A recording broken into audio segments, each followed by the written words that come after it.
Hello everyone! Welcome back na naman sa ating channel. Sa videong ito, pag-uusapan natin ang one-to-one function. And in particular, pag-uusapan natin kung paano ma-determine kung one-to-one ba ang isang function kapag binigay yung graph niya, at paano natin malalaman na one-to-one ang isang function based doon sa kanyang equation. So, panoorin ninyo hanggang matapos itong video para matutunan niyang mga sinabi ko.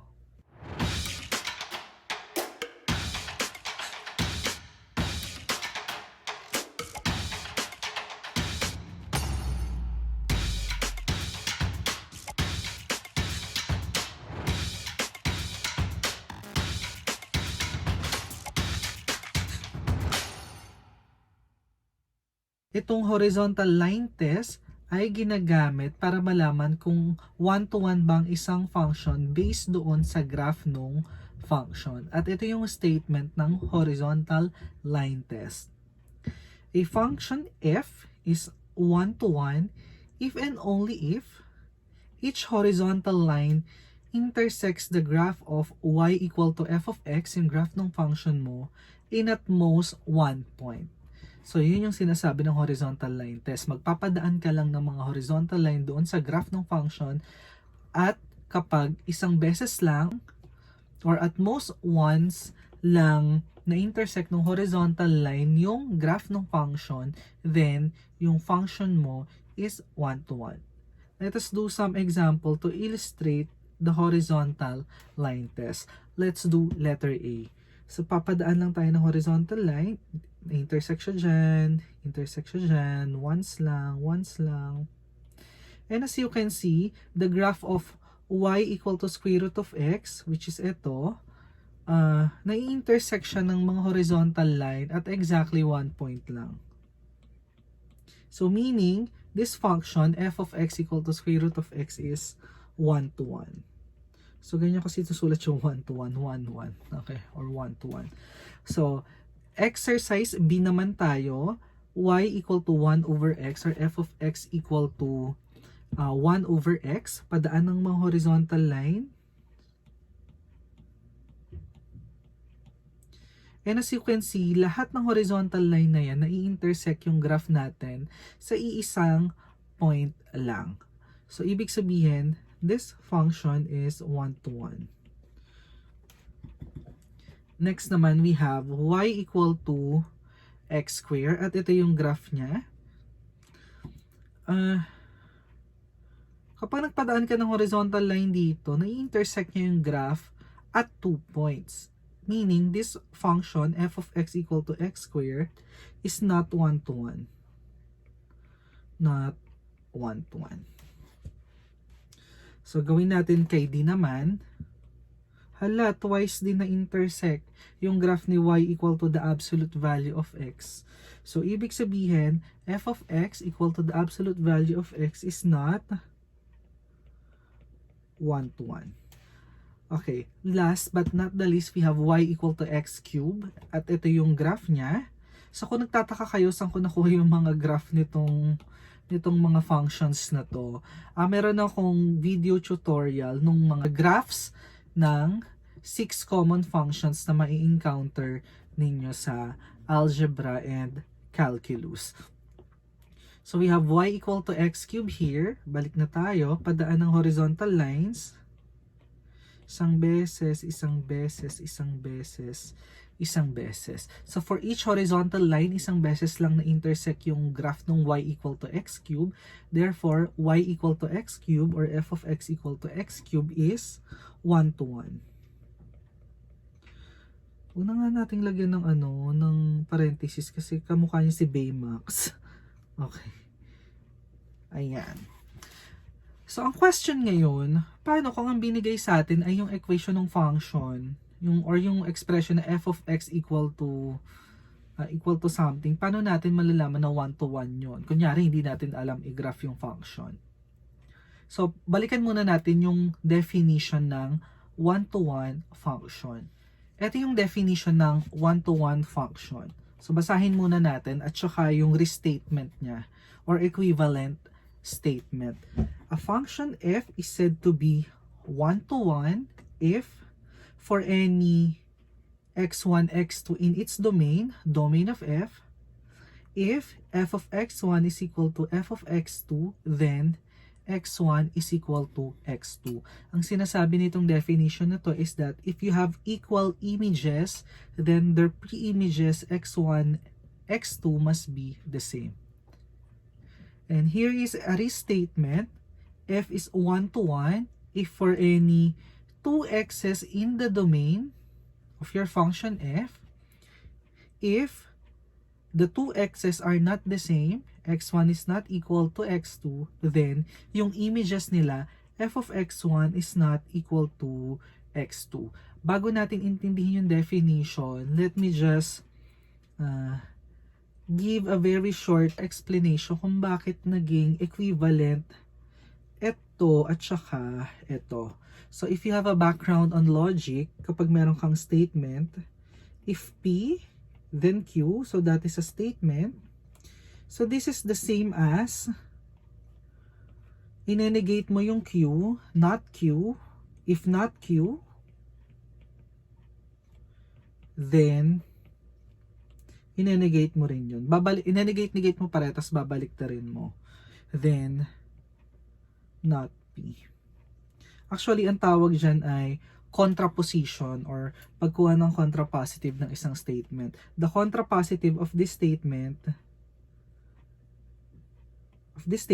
is this one. At kapag kinuha mo yung contrapositive ng isang statement, they are equivalent.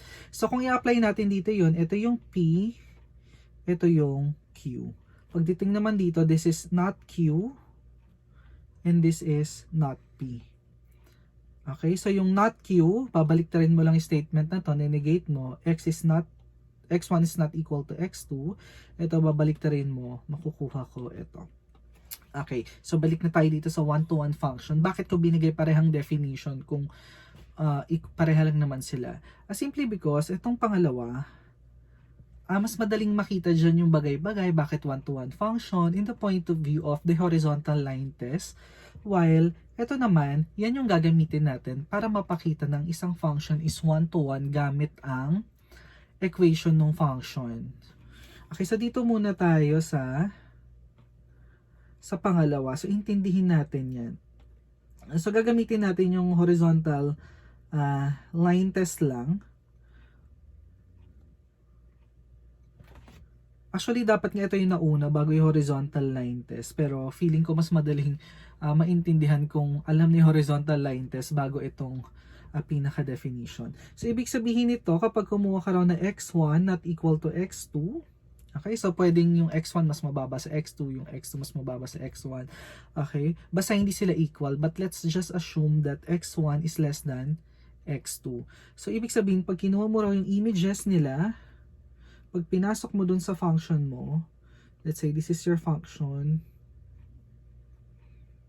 kailangan pag pinasok mo sa function mo, hindi mag-equal yung images nila. So, let's say this is f of x1. So, pag pinasok mo doon, f of x2. Hindi dapat mag-equal yan for any two different x1 and x2. Bakit magiging 1-to-1 yan? Kasi pag nag-apply ka ng horizontal line test, sure ka na isa lang yung matatamaan niya dun sa function mo. Let's say nagpadaan ka dito.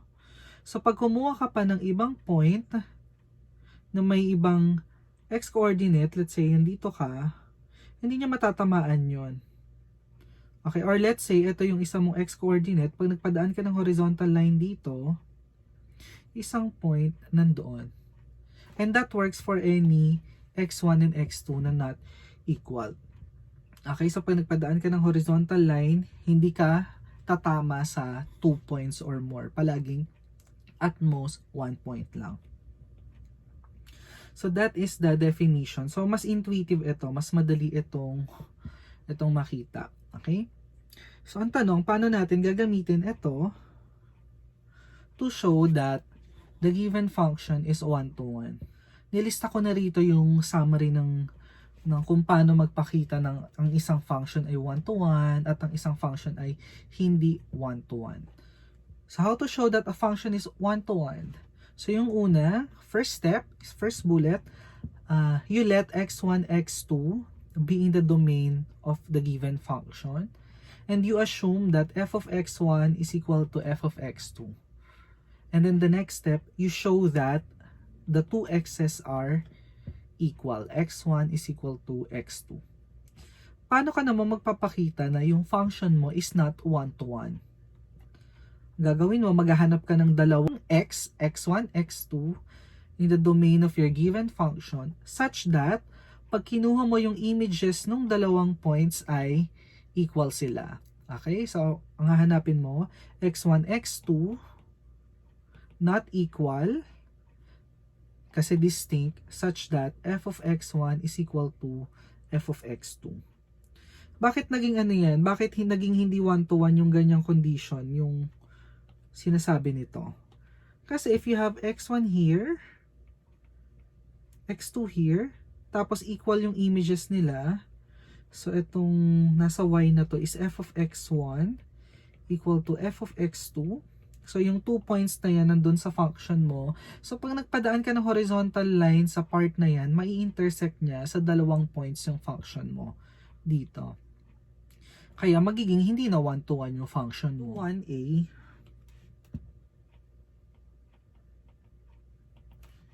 So, for 1a,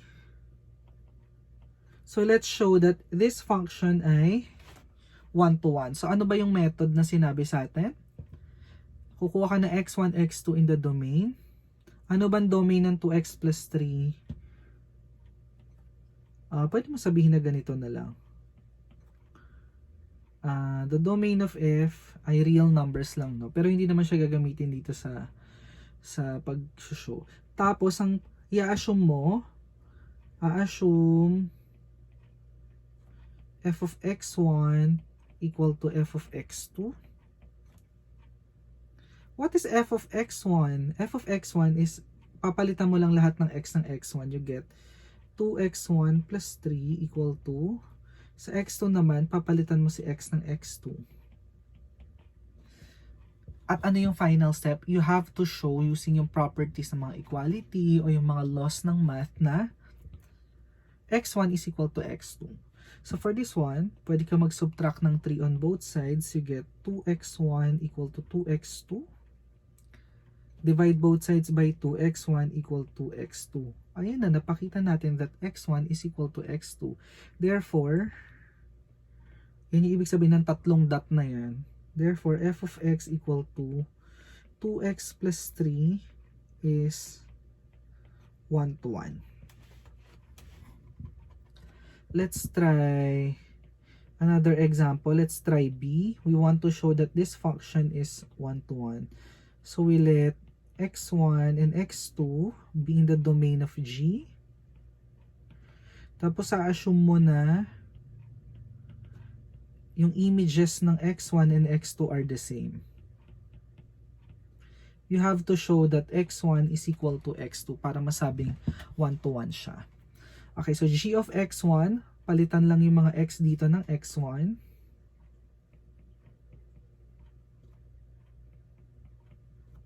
So g of x2, palitan lang yung mga x dito ng 2.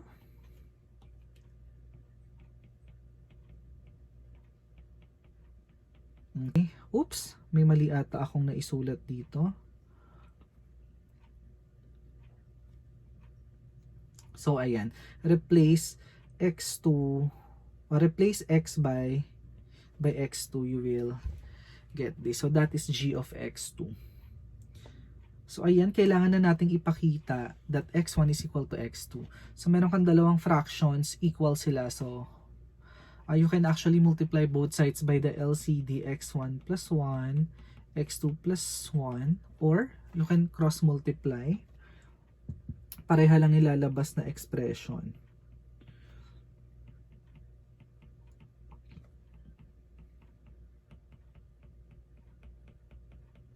So pag in-cross multiply mo, ito lalabas, ito lalabas. Okay, naintindihan ba yon? And then we multiply these two Binomial times binomial. Diba gagamit lang ng FOIL method? Ano may FOIL method? Multiply the first term. Meron tayong 2x1, x2. Outer terms plus 2x1. Inner terms minus x2.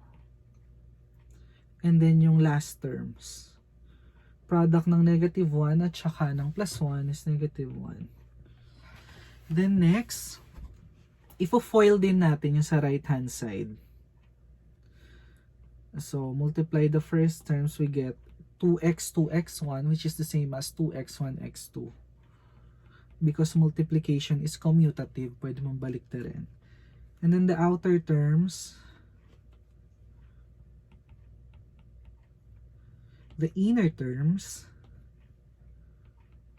and then the last terms, negative 1 times 1 is negative 1. Ito yung papakita natin, ha. Okay, so from here, aabot kaya tayo dito. Tignan natin. So yung common term sa left and right, pwede mo na i-cancel, no? So 2x1, x2, 2x1, x2. Ano pa? Itong x, negative 1, mawawala na yan. Sino ang matitira? We get 2x1 minus x2 equal to 2x2 minus x1. Lipat natin lahat ng may x1 sa left, lahat ng x2 sa right. So we get 2x1 plus x1 equal to 2x2. Kinopya ko lang ito. Tapos itong negative x2, lipat natin sa kabila. It becomes plus x2. Let's combine like terms. We get 3x1 equal to 3x2. Divide both sides by 3, you get x1 equal to x2. Yay! Napakita natin na x1 is equal to x2. So, anong conclusion natin? So, conclusion natin, yung function na to is 1 to 1. So, therefore, g of x equal to 2x minus 1 over x plus 1 is 1 to 1. So, ganyan magpakita na ang function ay 1 to 1. Actually, mas madali magpakita na ang function ay hindi 1 to 1. Kasi sabi sa rule natin, hahanap ka lang ng dalawang x doon sa domain such that yung dalawang x mo hindi equal and pag ginawa mo yung images nila equal. So gawin natin yun for these two examples. For 2a, kukuha tayo ng x1, x2 na hindi equal na pasok sa domain nila such that pag kinuha mo yung images ng x1 and x2 pareha. Parang dito sa 2a magwo-work ang, let's say when x1 is 1. What is f of x1? F of x1 is f of 1. So meaning, sa expression na to, replace x by 1, you get 1 square or 1. Meron pa ba kayong naiisip na x such that pag pinasok mo dito sa function na to, 1 ang lalabas? Pwede si negative 1. Pag kinuha mo si f of x2 na siya yung negative 1, so magkakaroon ka ng negative 1 square. Pinasok ko lang dito si negative 1, you get, what is negative 1 raised to 2? Kasali yung negative sa isa square sa maging positive. You get 1. Hala, so nakakuha tayo ng x1 not equal to x2 but f of x1 is equal to x2. So therefore, f of x equal to x square is not 1 to 1. At evident yan doon sa example natin kanina na f of x equal to x square. Ito siya, 'di ba? Hindi siya 1 to 1 pag ginraph mo. Let's try another one, letter B. So same approach lang ang gagawin natin. Nahanap tayo ng x1, x2.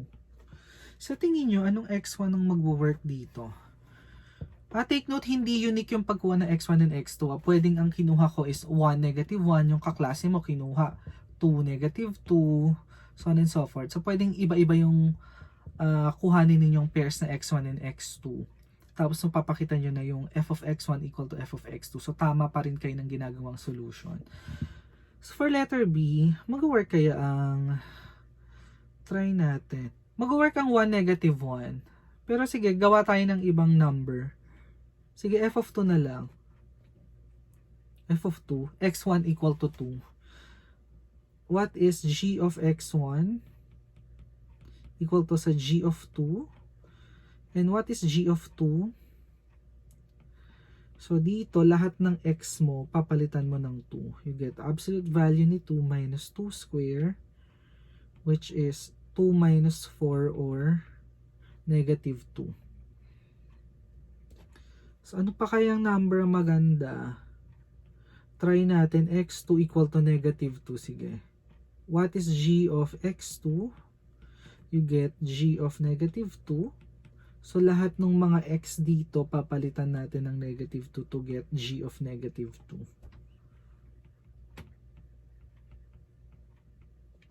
What is the absolute value of negative 2?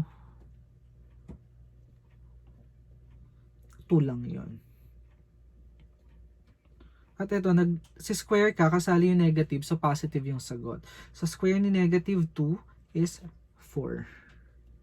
And 2 minus 4 is negative 2. Wow, anong napakita natin? Nakakuha tayo ng dalawang x na hindi equal, but g of x1 ay pareha sa g of x2. Kasi parehang 2 ang value ng, parehang negative 2 ang value ng g of x1 tsaka g of x2. Therefore, yung g natin dito is not 1-to-1. At itong last example, we can check na hindi nga siya 1-to-1 using a graphing calculator. So let me just sketch yung graph ng absolute value ni x minus x square. And yes, yan yung itsura nung graph nung absolute value of x minus x square. Pag nagpadaan ka ng horizontal line, let's say, dito, may intersect nyo more than once yung graph. Or kung dito, 1, 2, 3, 4, 4 na beses sa pang may intersect. That is more than once. And that ends our video lecture on one-to-one function. So sana marami kayong makuha dito sa videong ito at sana naintindihan ninyo yung method natin sa pag-identify ng one-to-one function kapag hindi binigay yung graph, kapag yung function lang mismo yung binigay. So kung nagustuhan niyo itong episode na ito, don't forget to like and subscribe our channel. Goodbye, see you ulit sa susunod nating videos.